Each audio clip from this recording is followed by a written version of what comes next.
Hello everyone, म हुँ सचिन। स्वागत छ तपाईहरुलाई आजको मेरो यो भिडियोमा। आजको भिडियोमा म एउटा वायरलेस लाइट बनाउने छु। म त्यसलाई बट्टाभित्र हाल्ने छु जुन एकदम राम्रो देखिने छ। डेकोरेसनको लागि पनि युज गर्न सकिन्छ। त्यो चाहिँ सिम्पली वायरलेस टेक्नोलोजीबाट चलिरहेको छ। त सुरु गरौँ आजको यो भिडियो।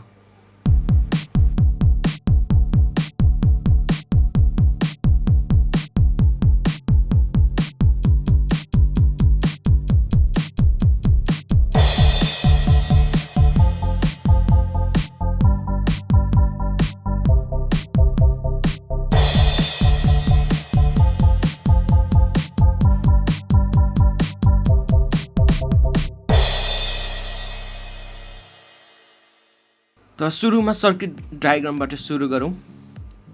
यो चाहिँ तपाईहरुले अरु भिडियोतिर पनि हेर्नु भएको होला, त्यस्तै खालको सिस्टमबाट बनाउनु छु।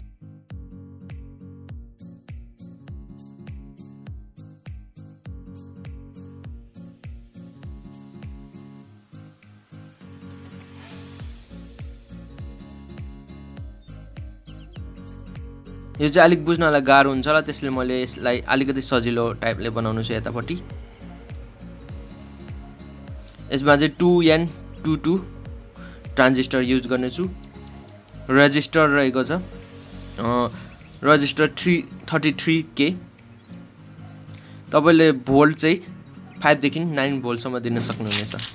त यसमा मैले एउटा बट्टा लिदैछु, यो औषधि हैन। यसमा मैले स्क्रू ड्राइभरको बिट हालेको छु। त्यो स्क्रू ड्राइभर वाला सेट वाला बक्स आउँथ्यो, तर बक्स चाहिँ फुट्यो, त्यसैले मैले यसलाई यो बट्टा भित्र हालेको छु। तपाईहरुले पनि वाइन्डिङ गर्नु होला जसरी सर्किट डायग्राममा देखाएको छ त्यसैले। यो चाहिँ 20/20 राखेको छु मैले।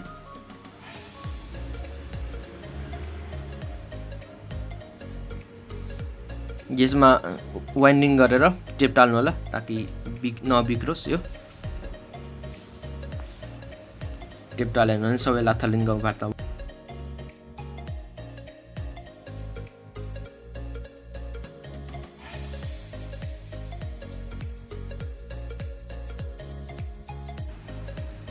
त यसमा इन्सुलेसन हुन्छ, यसलाई इन्सुलेसनलाई हटाउनु होला।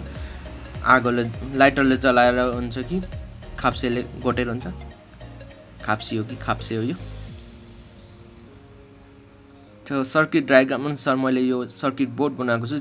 PCB युनिभर्स PCB.PCB जे भने नि यो।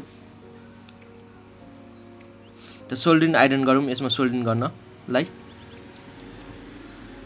जबसम्म सोल्डरिङ आइरन तातिन्छ तबसम्म म यहाँ रिसिभर पनि बनाउनु छु। रिसिभरको लागि चाहिँ तपाईले 20 टन वाइन्डिङ गर्नु होला, 20 अथवा 30। यसमा चाहिँ दुईटा पोइन्ट मात्र हुन्छ, बिचमा छोड्नु पर्दैन।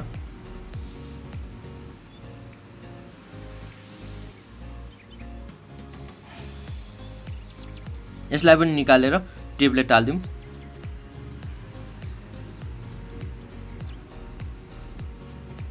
अनि इन्सुलेसन हटाइदिउँ यसमा, अनि एउटा एलइडी राख्दिउँ। तपाईले एलइडी चाहिँ 3 भोल्ट या 2 भोल्ट सम्मको लिन सक्नुहुन्छ। मैले चाहिँ यो तिहारको मालाबत्तीबाट लिएको थिएँ यो एलइडी लाइट।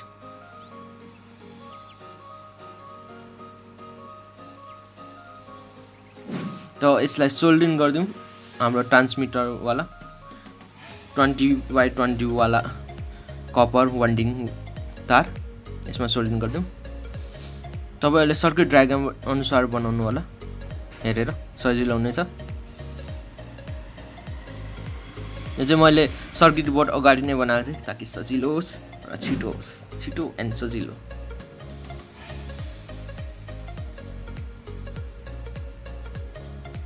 त म यसमा 9 भोल्ट कनेक्टर पनि हाल्ने छु।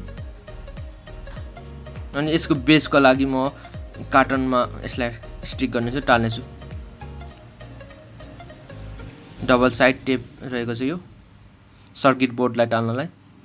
अनि यो ट्रान्सपेरेन्ट साइड हामी पानी टेप भन्छौँ यसलाई, ठुलो खालको पानी टेप है। ब्याट्रीलाई पनि डबल साइड टेपले टाल्दिउँ। अब त्यो रिसिभरलाई पनि यसरी नै बनाऊँ। तर तपाईलाई जुन बट्टाको साइजको रहेको छ त्यो बट्टाको साइजको गोलो आकार बनाउनु होला। गोलो च्याप्टर जस्तो भने मेरो चाहिँ गोलो आकारको छ, त्यसैले मैले यो गोलो बनाएको छु। अब त्यो रिसिभरको एलइडी बीचमा घुसाएर यो टेबलेट हाल्दिनु होला यसरी नै बीचमा। त यो तयार भइसकेको छ दुईटै। त्यो गोलो रिसिभर चाहिँ बट्टा भित्र हाल्नु होला, बट्टाको लास्टसम्म खात्नु होला। मैले चाहिँ यो टेबल मुनि राखेको छु। त हेर्नुस् यो बलिरहेको छ। अरू मान्छेलाई देखाउन एकदम कुल हुनेछ। तपाईहरुको साथीभाइहरु देख्ने बित्तिकै वाउ भन्छ, कसरी भइरहेको छ भनेर थाहै पाइदैन। यसको रास्ता हामीलाई मात्र थाहा हुन्छ। त उताको टेबल चाहिँ अलिक बाक्लो थियो, माथि काठ, यसमा चाहिँ प्लाई युज गरेको छ। त्यसैले मैले यता सारेको छु, त्यसमा मधुरो बल्यो। अब यसमा अलिक उज्यालो बल्छ। यो चाहिँ नाइटमा अझ राम्रो देखिनेछ। हेर्नुस् उज्यालो देखिरहेको छ नाइटमा कति राम्रो। तपाईहरुले अरू बट्टातिर पनि हाल्न सक्नुहुन्छ, फरक फरक कलरको एलइडी युज गरेर। जसरी मैले एउटा अर्को पनि बनाएर राखेको छु यसमा। हेर्नुस्